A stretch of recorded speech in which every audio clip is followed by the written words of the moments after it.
My name is Commander CSI, commanding in the 21st century under high tension Pentecostal power anointing, licensed to liberate mankind and devastate the kingdom of darkness.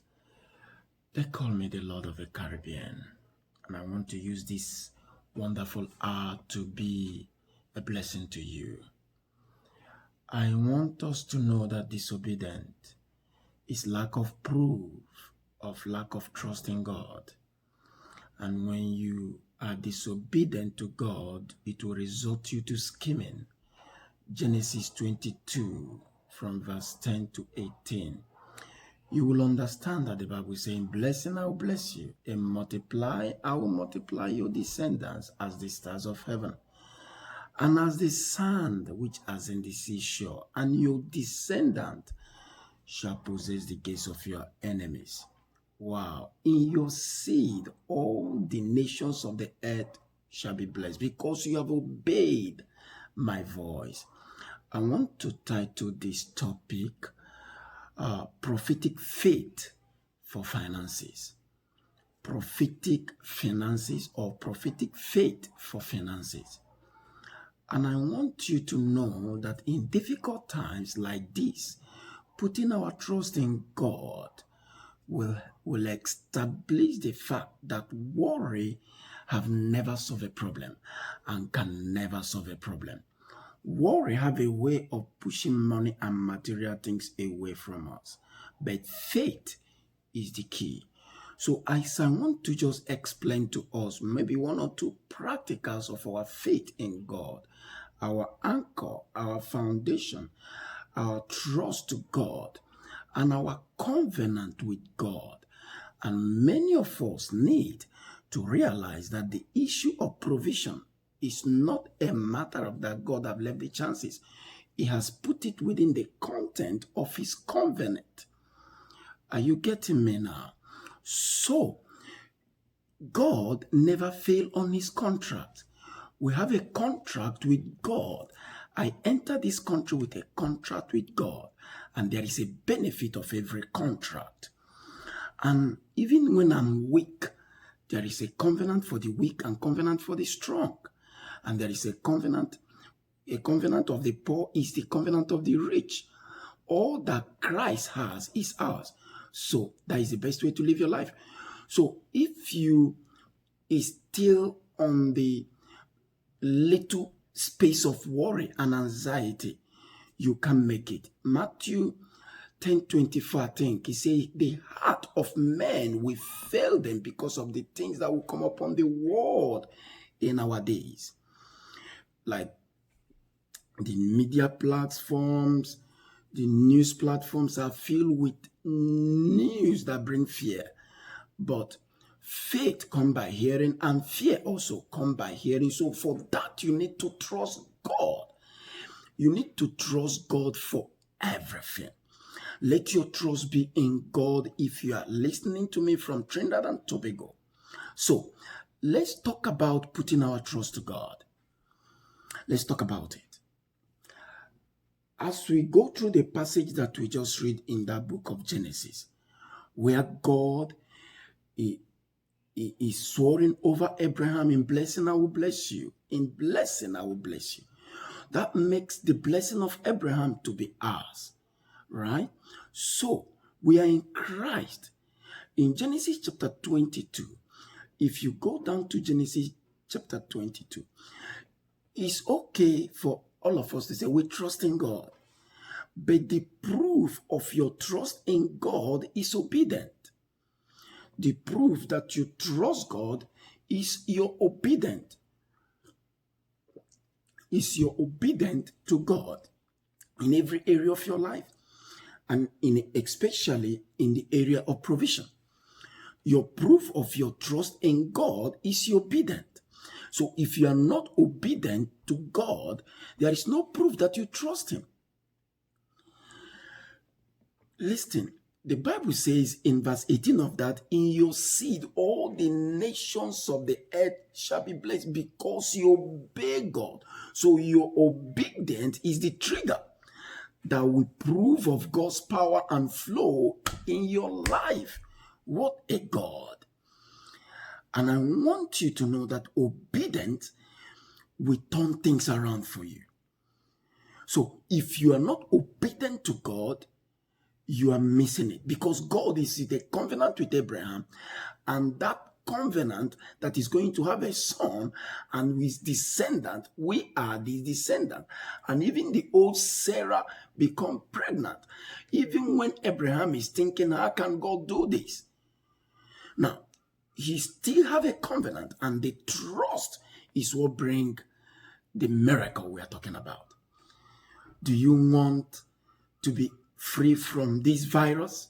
You need to trust God. Do you need to be free from financial difficulties? You need to trust God. But sometimes we say we trust him, but things we hear and things we see kill our trust in him. Don't build yourself by yourself. Build yourself in God's trust for your life. Listen, God gave Abraham and Sarah son and run a test on Abraham. Genesis chapter 22 verse 1. And the Bible says God tested Abraham. What was the test? What I gave you a son. I need that son. It's a test of trust. It's a test of trust. It's a test of faith. Many of you are listening to me today. What God gives to you, you can't even give to him. And you say you trust him. You can't even give him tithe. You can't give him offering. You can't sponsor any major project for God. So you need, when God trusted Abraham, he tested him. So what God promised him is what God needed. So sometimes God wants to know, if I give you Isaac, I want to find out whether you have shifted your trust from me and put it on Isaac. Me that you cannot see, and now you have seen something. Now you are putting your things from what you cannot see to what you can see. It's a test. Now I need him, sacrifice him in the mountain of Moriah. But Abraham put his trust in God.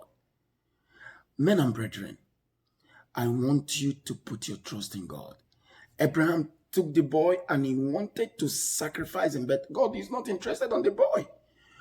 God is interested in Abraham. He said, stop, because he's not interested in the boy. He's interested in Abraham's trust.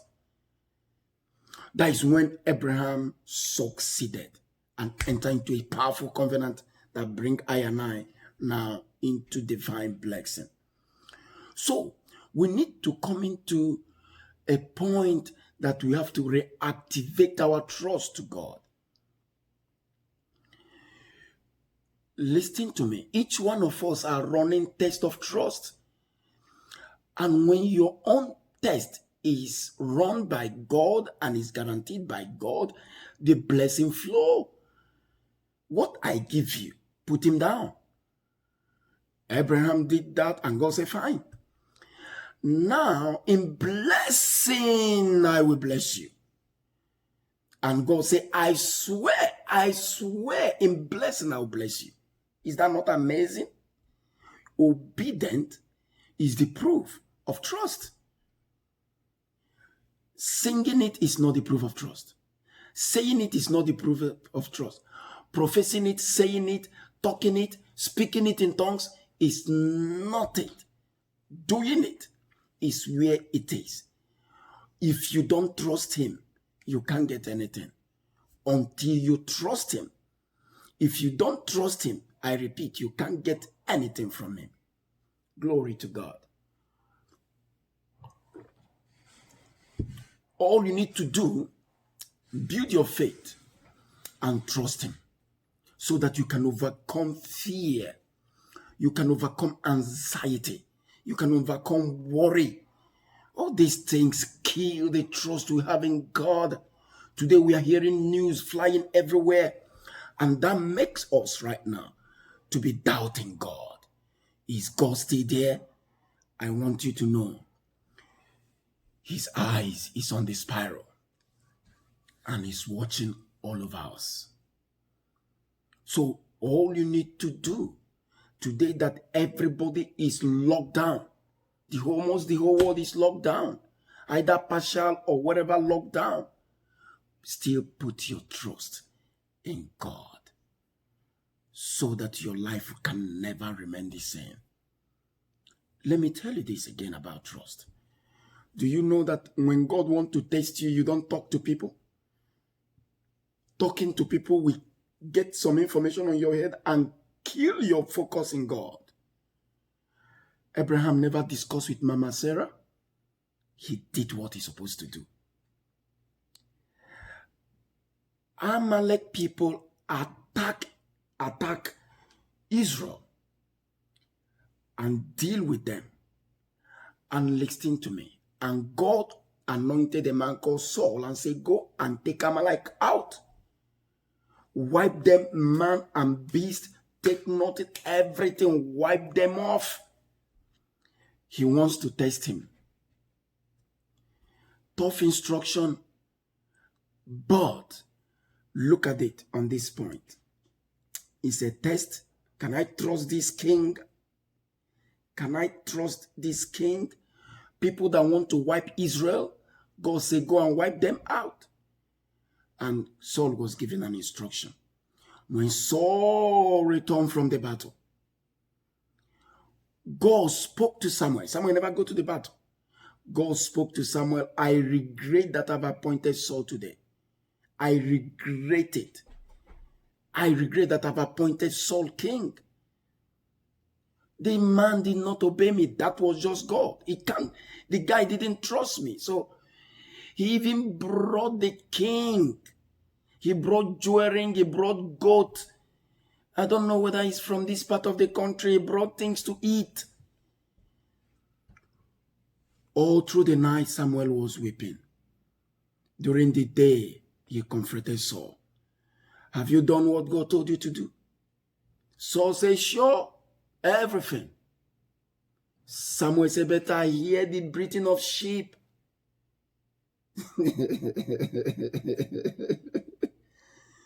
You didn't do everything. Those ones, it was the people. It was the people. Every king, every leader that always talk about the people say, can never be a good leader. God can't trust you.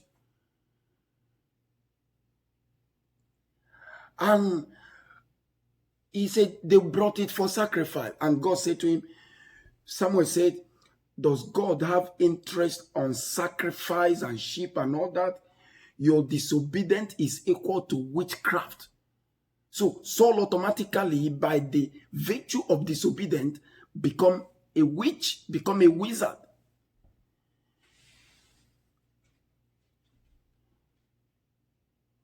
God send you a message, you never do it. You never obey him. As soon as you are a Christian, you never obey God. You are a witch, you are a wizard. It's one thing for you to come to church. It's one thing for you to fast. It's one thing for you to sing in church. It's something for you to give, but there is something they call trusting in God. That is the thing that will make you different from flourishing. Because people that trust God flourish. People that don't trust God don't flourish. Doesn't matter how, sometimes pastors don't trust God. Being a pastor doesn't mean you trust God. Being a pastor, a deacon, a board of director in the church organization doesn't mean that you trust God. Listen to me. Either you know that God is involved as you are in quarantine and prove you're obedient to him, or you operate outside of God's system at the same time.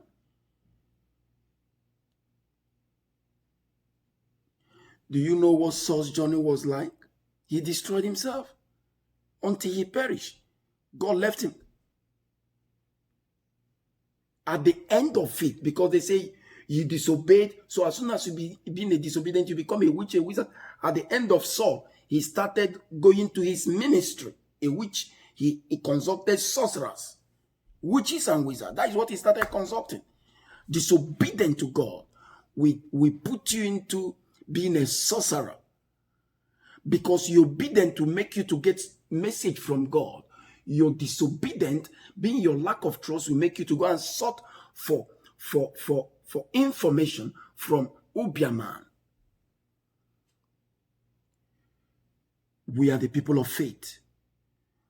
And with absolute trust in God. You can't be in prophetic embassy without being absolute trust in God. Listen to me. I'm not talking about public instruction. Prime Minister have given us instruction, we're obeying. No, I'm talking about you obedient to God. Can God trust you? If Prime Minister did not roll out police on the road, every one of you will be moving on the road. But trusting God, whether there is somebody there or nobody there, that is what God is talking about. Because if you don't trust God, you start manipulating things to get a result. But if you trust God, He provides for you. Scheming and manipulation caused Abraham, his Sarah, caused him to give birth to Ishmael. Scheming will cause you to give birth to Ishmael in your ministry, in your family, in your business.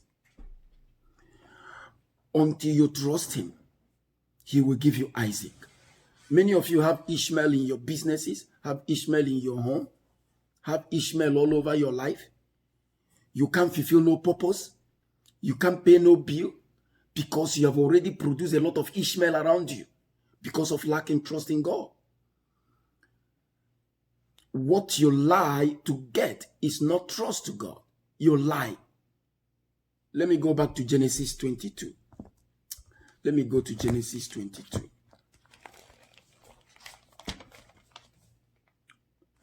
When God said to Abraham after he offered Isaac, stop. By myself, I swear, in blessing, I will bless you. In multiplying, I will multiply you, your descendants. Oh my God. And the Bible says that Abraham lifted up his eye and saw a ram that was caught in the bush. Amazing. Then Abraham called the name of the place Jehovah Jireh, the God that provides. Kali zibralate kasintalabaga. Lebrolo supralahande yagagaga. What Abraham saw that day was on two dimensions, right? He saw something on the spiritual world and he saw something on the physical world.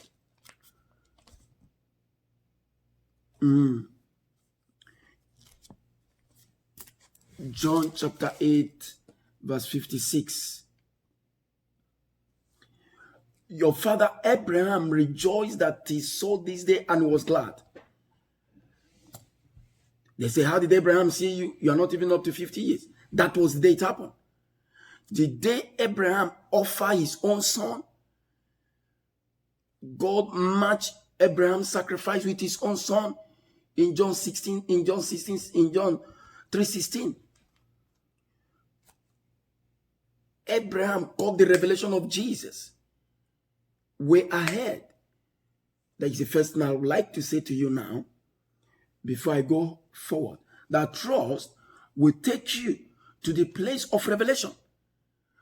Trust in God. Evidence by your obedience will take you to a place of powerful revelation that you will secure your future. Do you know that many of you, your future is not secure? Your future is messed because you can't trust God. You are scheming. You are lying. You can't. Am I really making sense to you? Am I really talking to you? We need to build our faith and our trust in God so that you can overcome fear. Because if you don't overcome fear, you can't trust God. You'll be scheming.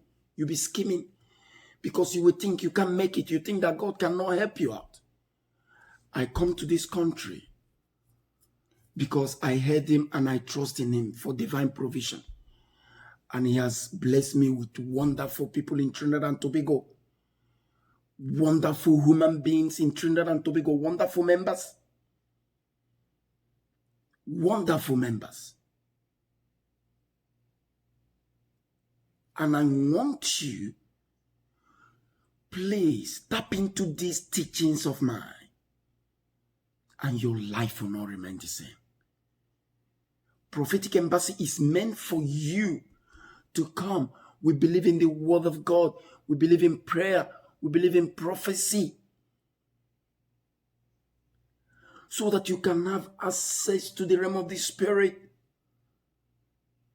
All you need to do, go to our Facebook page, go to our YouTube, log in, and your life will not remain the same. Do you know that the woman of Zarephath in the woman of Zarephath, something happened. God tell a prophet, go down to Zarephath, just the way he tell me, go from Africa to Trinidad.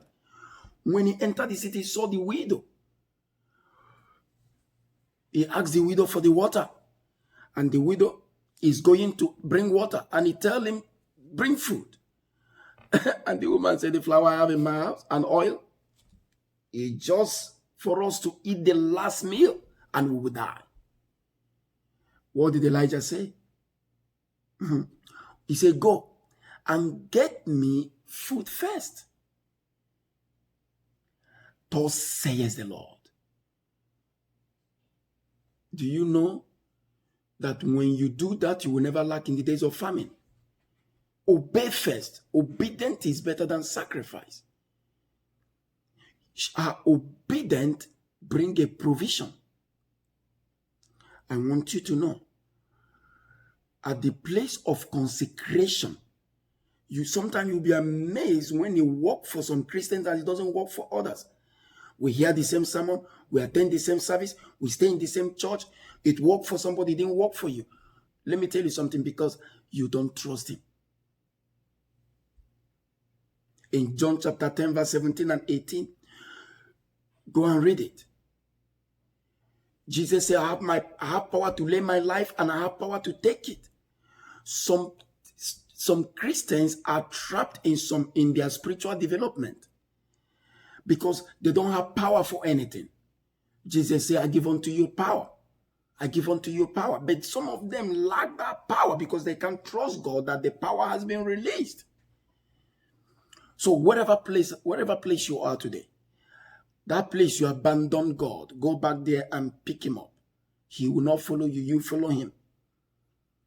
Trust will lead you to a place of revelation. Trust will lead you to a place of revelation in the realm of the Spirit. Abraham saw things ahead because he saw something in the Spirit, and physically he saw ram. He just went to take it. That is grace. That is grace. Supernatural provision. When your provision show up in the realm of the Spirit and show physically, I pray today that your blessings will show physically.